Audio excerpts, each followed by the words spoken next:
देता देता एक दिवस. लेखक दिग्दर्शक शोधन भावे.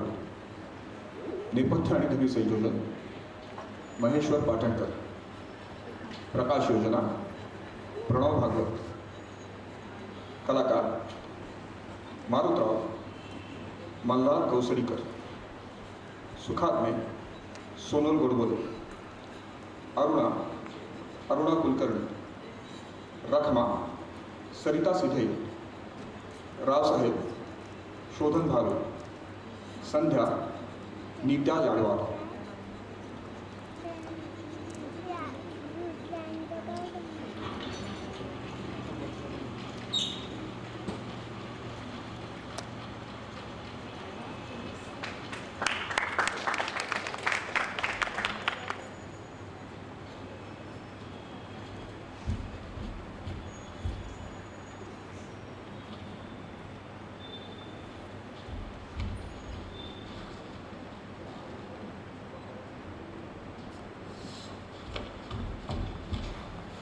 बोल. हा मॅच बोलतोय. हा पोचलो म्या. तुला सांगितलं ना एकदा. अगं म्या कुठं हाय माझं मला ठाऊक नाही. हा अगं काळ्या काचा होत्या गाडीला. मला कसं कळणार? नाही अगं ते माझ्या मोबाईल मध्ये तसं ते टावरचं नाव बिव तसं काय बी दिसत नाही. हा घेतो येळच्या घेतो मी. हा हा काळजी नका करू. हात ठेवा आता.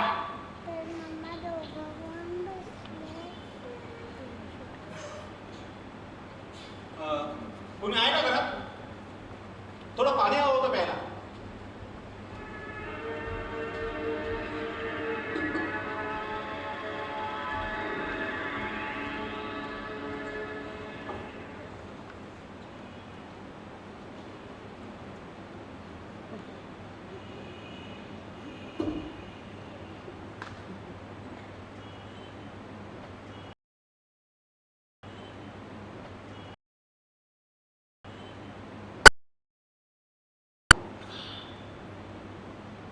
कोणतरी आले अजून.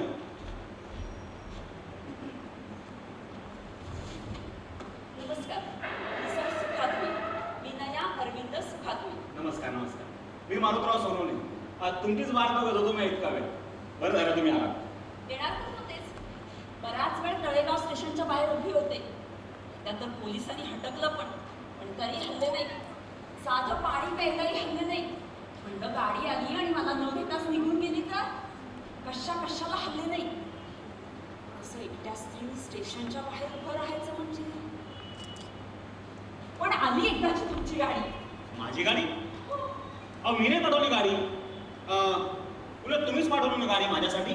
कोंडवाडी स्टेशन समोर. मी नाही हो. मी कशाला पाठवेन गाडी? हो तुम्हीच मला बोलावत ना. मी सुखात्मे. तुम्ही मला ते किडनीसाठी. नाही मी नाही कोणाला बोलवलं. आणि हे काय तुम्हाला माझं घर वाटतंय होय? अहो मला तिथं बोलवले हो.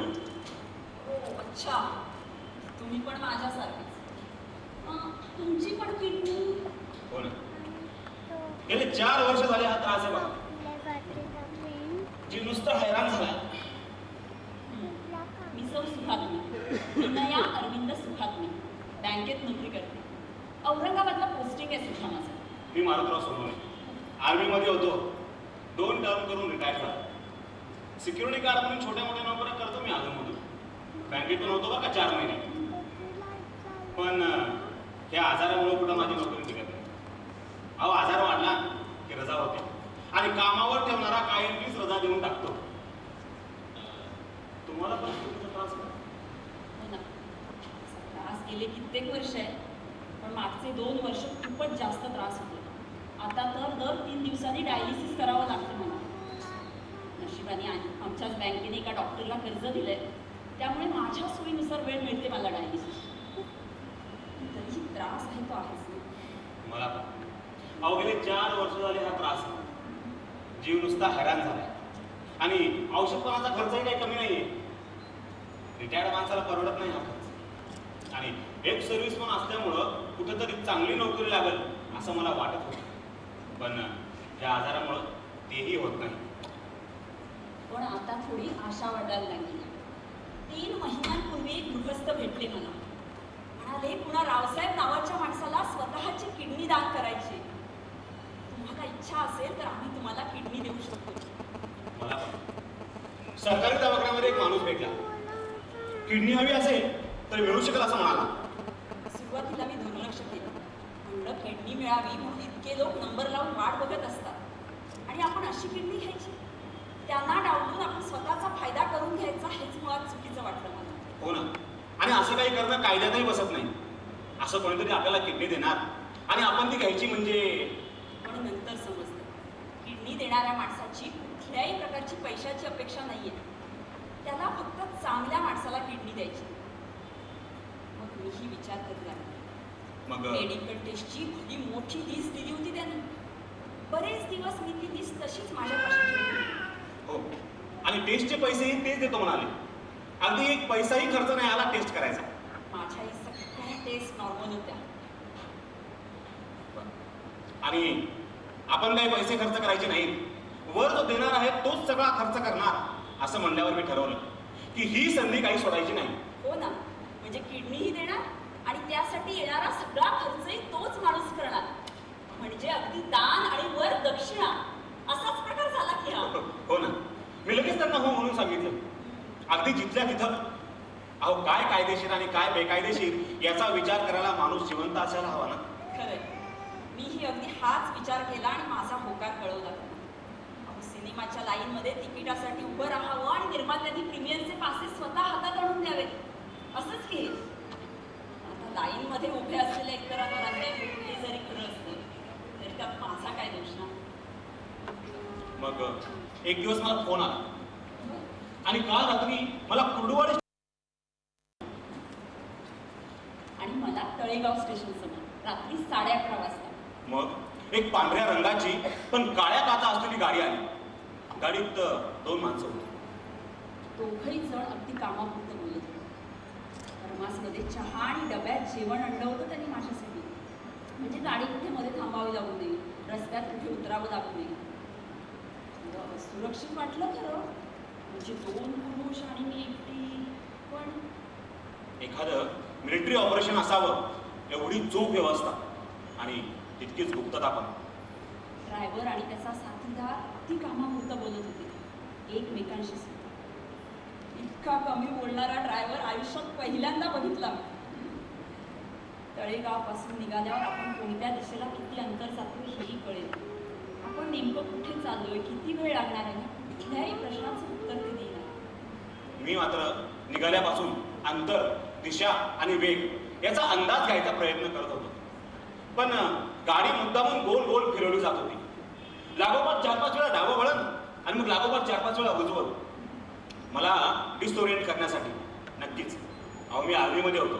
आमच्या ट्रेनिंगचा भाग आहे. माझा तर मोबाईल आणि घड्याळही काढून घेतलं त्यांनी. नंतर परत देतो म्हणाले. जाऊ दे, किडनी मिळणार असेल तर घड्याळ आणि मोबाईल गेलो तर बिघडलं कुठे. माझा आणि गाडी इथे पार आतमध्ये आली.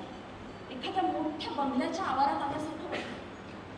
कळलं नाही नीटसं, म्हणजे वेळेचा अंदाजही गेलाय माझा. आपण किती वेळ प्रवास करत होतो हेही लक्षात येईना. माझ्या अंदाजानं कुर्डुवाडी स्टेशन पासून माझा 8 तासाचा प्रवास आहे. 8च तास कशावर? तुमच्याकडे घड्याळ आहे की काय? नाही हो, छे छे, हे बघा, आहे का घड्याळ? अहो, मी आपला एक अंदाज सांगितला. रावसाहेबांना ओळखता का तुम्ही? म्हणजे त्यांची कधी भेट झाली का? नाही हो, मी कसा त्यांना भेटेल? हां, त्यांचा माणूस मात्र फोन करायचा. मला तर त्या माणसाचं नावही नीटसं माहीत नाहीये आणि किडनी मिळणार म्हणून रजा टाकून आले होते. अहो, मला तरी कुठं त्यांचं नाव माहिती. फोन करणारे त्यांना रावसाहेब म्हणतात. आपण हे रावसाहेब असं म्हणायचं. ते आपल्याला किडनी देत आहेत ना, मग रावसाहेब दाते असं म्हणूयात आपण. काय हो, तुमचं कधी बोलणं तरी झालंय का त्यांच्याशी? आज नाही हो, सांगितलं ना, त्यांचा माणूस फोन करायचा. PCO वर, बरोबर? हो, कायम वेगळा नंबर. कधी दादर स्टेशनच्या बाहेरचा फोन तर कधी नागपूर कोर्टाच्या बाहेरचा. अहो, मी प्रत्येक वेळेला उलटा फोन करून बघायचो, पण फोन करणारा माणूस तिथून निघून गेलेला असायचा.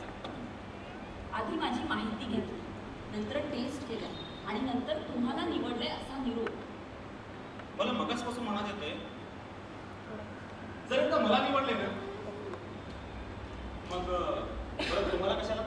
नाही म्हणजे तुम्ही आजारी आहात, तुम्हाला किडनी हवी आहे, हे सगळं मान्य आहे मला. पण एकदा मला निवडले तर मग परत तुम्हाला कशाला? अहो, एका माणसाला 2 किडन्या असतात. एक जरी किडनी निकामी झाली तरी एका किडनीवर माणूस आयुष्य सुखाने जगू शकतो ना. त्यामुळे एक किडनी मिळाली तरी सफिशियंट आहे की नाही. त्यामुळे ते रावसाहेब आपल्या दोघांना प्रत्येकी एक एक किडनी देणार असतील, नाही का? तसंही असेल कदाचित. पण माझ्या सगळ्या टेस्ट नॉर्मल आहेत आणि तुमच्यापेक्षा जास्त धडधाकट आहे मी. इथं बोलून जर मला रिकाम्या हाताने परत पाठवलं तर मी काय करेल ते सांगू शकतो. 2 माणसं 2 किडनीज, कशाला उगाच त्रागा करताय आणि डोकं तापून घेताय स्वतःचं? त्यांनी एवढा खर्च करून आपल्याला इथे आणलंय, ते काय उगीचच? पण ही एवढी गुप्तता का पाळतात हे मात्र कळत नाही. म्हणजे आपल्याला किडनी मिळाल्यानंतर ती आपल्याला दिली कोण हे आपल्याला कळणार नाही. कळेलही कदाचित नंतर, आणि नाहीच कळलं तर आपलं नाव आहे रावसाहेब दाते, आणि शेवटपर्यंत कळलंच नाही तर हे नाव बदलून रावसाहेब गुप्ते असं ठेवावं लागेल. अहो, अशा परिस्थितीमध्ये कसले विरोध करताय तुम्ही? भुकेल्या पोटी विरोध समजत नाहीत मला. इथं आल्यापासून पाणी सोडून बाकी काहीही मिळालेलं नाहीये. अहो, जेवण खाण राहू दे, कमीत कमी चहा पाणी तरी. नाही, चहा घेते म्हणजे आधी घ्यायचं, आता नाही. ती बाई काय आपलं बोलणं ऐकत होती का काय? नाही. अहो, चहाचं नाव काढलं की लगेच चहा हजर. योगायोगच आहे. तिला काय आपलं बोलणं ऐकत बसणं एवढंच काम आहे का? घ्या चहा घ्या.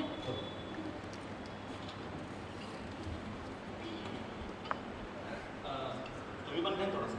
नाही, मी चहा नाही घेत, फक्त कॉफी पिते. पण आता इथे कॉफी मागायची म्हणजे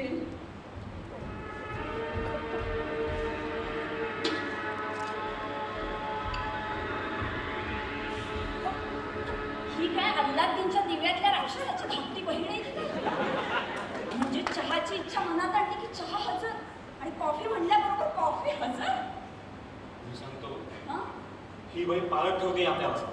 काहीतरीच काय, अशीच ताड आणि मोलकरीण ती काय पाळत ठेवणार आपल्यावर? उद्या आपले रिपोर्ट वाचते असंही म्हणा. बाय द वे, तुमचा ब्लड ग्रुप काय हो? बी पॉझिटिव्ह का? अरे, काय जादू आहे का काय? का तुम्हीच माझे रिपोर्ट वाचले? सांगा, तुम्हाला कसं कळलं की माझा ब्लड ग्रुप बी पॉझिटिव्ह आहे ते? हा, तुम्ही तर त्या रावसाहेबांसाठी काम करत नाहीत ना? नाही, 2-3 वेळेला कोणातरी बाईचा फोन आला होता मला. तुम्हीच तर नाहीत ना? नाही हो, मीही तुमच्यासारखीच आली किडनीसाठी, आणि आयुष्यात प्रथमच माझाही ब्लड ग्रुप बी पॉझिटिव्ह आहे ना, म्हणून विचारलं. अच्छा, म्हणजे किडनी देणाऱ्या त्या रावसाहेबांचा ब्लड ग्रुप बी पॉझिटिव्ह असेल. असेल कदाचित. हां, म्हणून मला ब्लड टेस्ट करायला लागली. घ्या घ्या, चहा द्या, नाहीतर ती मुलकरीण येईल आणि म्हणेल रावसाहेबांनी बोलावलंय म्हणून. कॉफी मात्र छान आहे. नाही, ती रत्ना येणार नाही, आणि आली तर ती बोलत नाही फारशी. नमस्कार. नमस्कार. मी अरुणा, रावसाहेबांची सेक्रेटरी. खरं तर सेक्रेटरी कम नर्स कम केअरटेकर. गेले 20 वर्ष रावसाहेबांची काळजी मीच घेते. तुम्हाला काही प्रश्न विचारायचे असतील त्यांना तर जरूर विचारा. रावसाहेब आत्ताच येतील थोड्या वेळात, आणि तुमची आणि त्यांची भेट होईलच. जशी आम्ही तुमची माहिती घेतली तशी तुम्हाला पण थोडीफार माहिती मिळायला हवी. पण रावसाहेबांची वैयक्तिक माहिती हवी असेल तर ती मात्र तुम्हाला मिळणार नाही. आम्ही याच्यात म्हणून आलो इथे, पण तरीही एक प्रश्न विचारल्याशिवाय राहत नाही. ह्या सगळ्या गुप्ततेचं कारण नाही कळलं मला. म्हणजे आम्हा दोघांना निवडलंय, किडनी मिळणार हे नक्की झालंय, तर मग एवढी गुप्तता कशाला? जेव्हा रावसाहेबांनी ठरवलं की त्यांचे दोन्ही किडनीज दान द्यायचे, तेव्हा आम्ही प्रथम सगळ्या किडनी हवे असलेल्या लोकांची माहिती गोळा केली. वय, गरज, धडधाकट प्रकृती असे काही निकष लावून आम्ही 3 जणांना निवडलो. त्यातून आज रावसाहेब स्वतः 2 जणांची निवड करतात, आणि मग त्या दोघांना किडनी मिळेल. म्हणजे त्यातून 2 म्हणजे आम्ही दोघंच तर आहोत की? नाही, अजून एक व्यक्ती आहे. ती आली की तिघांमधून 2 निवडले जातात. म्हणजे अजून आम्हाला किडनी मिळणार आहे नक्की नाहीये. तिघांमधून दोघे निवडले जातात आणि ते कोण दोघे असतील हे मात्र रावसाहेब स्वतः ठरवतात. मग कुठे येतो तू? तो तिसरा नाही, ती तिसरी. त्या मगाशीच आल्या. विश्रांती घेत आहेत, जरा प्रवासाचा त्रास झालाय. थोड्याच वेळात तुम्हाला तुमची आणि रावसाहेबांची भेट होईल. तोपर्यंत तुम्हाला काही लागलं तर रखमाला सांगा. मी रावसाहेबांना घेऊन येते.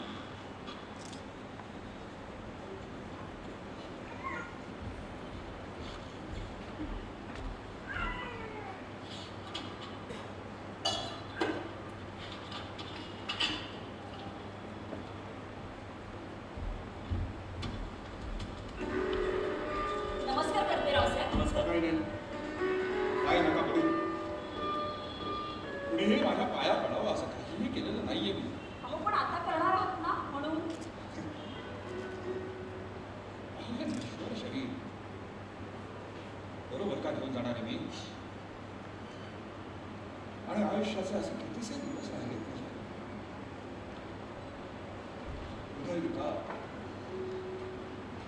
माझा कोणताही श्वास शेवटचा श्वास ठरेल असा आजार. जेव्हा मला माझ्या डॉक्टरनी सांगितलं ना की आता कशाचाही काहीही भरोसा देता येत नाही, तेव्हा मी ठरवलं माझ्या या देहाचा मागे राहणाऱ्या लोकांसाठी जेवढा जास्तीत जास्त उपयोग करून देता येईल तेवढा करून द्यायचा. नेत्रदान, देहदान, अति सगळं सगळं. आता वयोमानाने शरीरात ताकद पण नाही राहिली फारशी, म्हणून दिवसभर असा व्हीलचेअरवर थकलेला असतो. चालताना पडून लागण्यापेक्षा काळजी घेतलेली बरी नाही का? हो ना. आणि माझं हे शरीर ठीक आहे, माझी त्याची मालमत्ता नाही आहे. मी ज्यांना माझे अवयव दान करणार आहे त्यांचा पण काही अधिकार आहे का नाही याच्यावर? मग त्याची काळजी नको घ्यायला. माझ्या मागे कोणीच ना मुलं ना परिवार, नाव मागे हवं असं काही कर्तृत्व पण नाही. पण माझं नाव मागे राहू शकतं ते माझ्या चांगल्या कर्मानी. आता कीर्ती रूपी उभं काही शक्य नाही, देह रूपी उभावे नाही का? वा, किती थोर विचार आहेत रावसाहेब तुमचे. अहो आम्ही तर तुमच्या आयुष्यभर उभी राहू. म्हणजे तुम्हाला माझी किडनी मी दिली तर बरोबर ना? काळजी नका. तुम्हा दोघांपैकी किमान एकाला माझी किडनी नक्की मिळेल, कदाचित दोघांना. मी सांगावं, कधी कधी मलाच वाईट वाटतं मला 2च किडनी येत असेल. अजून जास्त असत्या तर त्याही दिल्या असत्या. हा तुमच्या मनाचा मोठेपणा आहे रावसाहेब. लोक ज्या गोष्टी अमर्याद असतात अगदी सहज देता येतात आणि जे देण्यासाठी काही मोलही पडत नाही त्या गोष्टी इतक्या सहजासहजी देत नाही. आपण कुणाकडे बघून हसलो, पैसे थोडेच पडणार आहे. कुणाशी 4 शब्द गोड बोललो, शब्द तर अमर्याद आहेत. हसू तर फुकट आहे रावसाहेब, मग त्यात एवढी कंजूसी का? एवढ्या सगळ्या प्रश्नांची उत्तरं मी कशी देणार नाही? अहो लोक असं का वागतात याचं उत्तर लोकच देऊ शकतील ना. आणि मी काही कोणी मानसशास्त्रज्ञ किंवा समाजशास्त्रज्ञ नाही आहे. खुर्चीवर जखलेला एक म्हातारा एवढ्या सगळ्या प्रश्नांची उत्तर कशी काय देणार? रावसाहेब, मला मगासपासून माझ्या मनात येतंय, मला मान्य आहे की आमच्यामध्ये तिसरा कोणीतरी आहे, सॉरी तिसरी कोणीतरी आहे, पण एवढी गुप्तता का पाळली जाते? भरतराव, तुम्ही सैनिक आहात, त्यामुळे मी काय सांगतोय हे तुम्हाला निश्चित कळेल. तुम्हाला एक गोष्ट लक्षात घेतली पाहिजे की मी तुम्हाला अशा पद्धतीने किडनी देणं आणि तुम्ही त्या अशा पद्धतीने घेणं हे दोन्ही कायद्याच्या दृष्टीने गुन्हा आहे. थोडक्यात दुखावली जाणारी व्यक्ती, नाकारली जाणारी व्यक्ती दुखावली जाणार. आणि दुखावली गेलेली व्यक्ती काय करेल असं मी भरोसा कर. मी तर नसेल तेव्हा, पण ज्यांना किडनी मिळेल त्यांना त्रास, डॉक्टरला त्रास. किडनी नको पण पोलीस हवं असं वाटायची वेळ येईल. रावसाहेब, आम्हाला किडनी मिळते तरीही एक प्रश्न विचारल्याशिवाय राहवत नाही. तुम्ही किडनी अशी स्वतः का दान करताय? म्हणजे हॉस्पिटल साहेब सरकार आहे त्यांना का नाही? किडनी दान करतोय मला कोणत्याही सरकारी सिस्टीममध्ये आणली पाहिजे. म्हणजे मी मेल्यावरती माझं पार्थिव बर्फावरती ठेवून कोणीतरी इनकॉम्पिटंट डॉक्टर ठरवणार की माझी किडनी कोणाला मिळणार. त्यात वेळ जाणार, फायदे हलवण्याचे पैसे घेतले जाणार, बरोबर. पेशंटला त्रास, पेशंटच्या नातेवाईकांना त्रास. अरे तो किडनी देणारा मिळालेला असतो म्हणून ठीक आहे, नाही तर त्याच्याकडून पैसे मागायला देखील ही लोक कमी करणार नाहीत. एकदा सरकारी दवाखान्यात जा, म्हणजे पेशंटला पेशंट असं का म्हणतात हे कळेल तुम्हाला.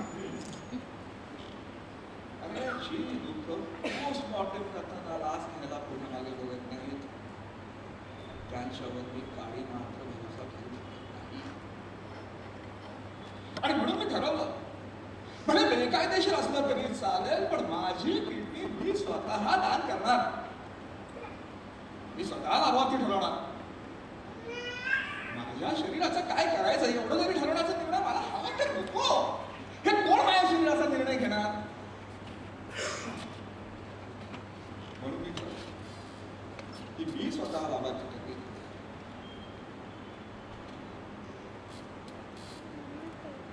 किती थोर विचार. दरवर्षी भारतात 70 लाख लोक मरतात. 70 लाख लोक म्हणजे 1,40,00,000 किडनीज. 1,40,00,000 किडनीज लोक अत्यंत असंवेदनशील पद्धतीने चितेवर जाळतात किंवा पुरतात. कोणीही दान करत नाही. तरी फालतू भावनिक कारण. आणि अशा याच्यामध्ये तुमच्यासारखा एखादा माणूस जर एवढं पुण्यकर्म करत असेल तर त्याच्याची कथा कशी करू?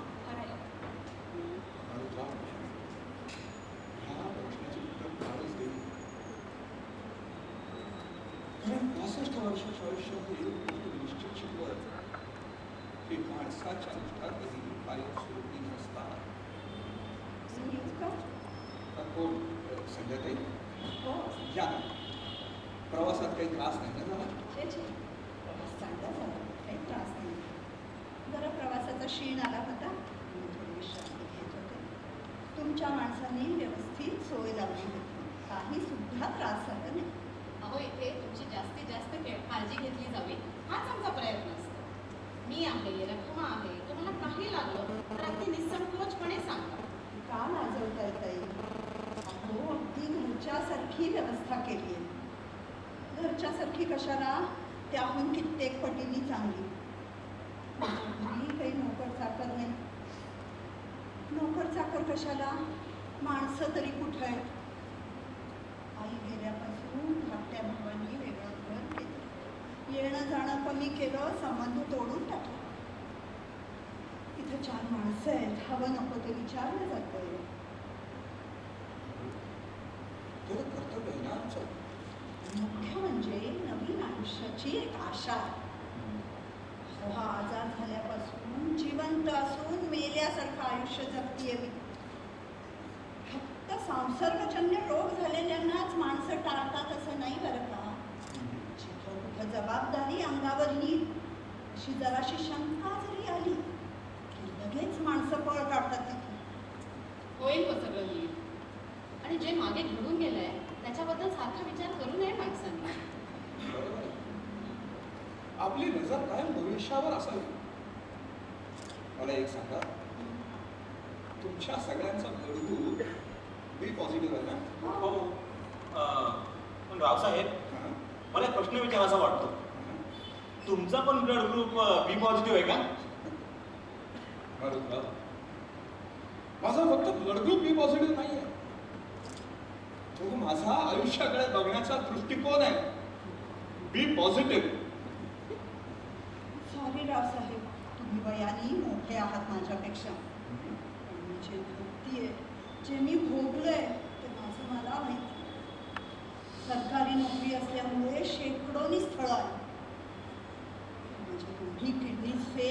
हे कळल्यावर निरोप यायचा लगेच. पत्रिका जुळत नाही. पत्रिकेत किडनीचं कोणतं घर असतं ते बघितलं पाहिजे. माझ्या पत्रिकेत नेमका राहू किंवा केतू बसलेला असेल तिथे.